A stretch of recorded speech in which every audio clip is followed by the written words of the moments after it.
কিছুদিন ধরে আমার শরীরটা ভীষণ খারাপ। আর একা সংসারে শরীর খারাপ হলে কে দেখবে? আর আমার বাচ্চাদেরই কে দেখবে? তাই আর কি, তাই মাকে ডেকে নিলাম। প্রচন্ড পরিমাণে জ্বর, সঙ্গে সর্দি কাশি। আমি কিন্তু ওষুধ খাচ্ছি, তার পাশাপাশি কিন্তু হোম রেমেডিও এপ্লাই করছি। আর দেখো, আমি একটা চা করে নিয়েছি। এতে আছে আদা, গোলমরিচ, লং আর হচ্ছে তুলসী পাতার পাউডার আর মধু দিয়ে ভালো করে এইরকম গরম গরম কিন্তু আস্তে আস্তে করে খেয়ে নিতে হবে। তাহলেই কিন্তু অনেকটা সর্দি কাশি থেকে আরাম পাবে। আর এই দেখো, এটা হচ্ছে নেচার শিওরের তুলসী লিফ পাউডার। এটাই কিন্তু আমি চায়ের সঙ্গে ব্যবহার করেছি।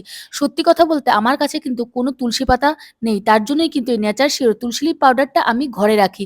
এটা কিন্তু 100% ন্যাচারাল একটা প্রোডাক্ট। এটা শুধুমাত্র সর্দি কাশির ক্ষেত্রে ব্যবহার হয় তা কিন্তু নয়। অনেক ক্ষেত্রেই এটা ব্যবহার করে। ডার্ক স্পট হলেও কিন্তু এটা তোমরা লাগাতে পারো। এমনকি তোমাদের বদহজম হলেও এটা গুলিয়ে খেতে পারো। তোমরাও যদি এই প্রোডাক্টটা পেতে চাও তাহলে কিন্তু আমার ডেসক্রিপশন বক্সে লিংক আছে, সেইখান থেকে পারচেস করে নিতে পারো। তো বাই, সবাই ভালো থেকো, সুস্থ থেকো এই ঠান্ডার সময়।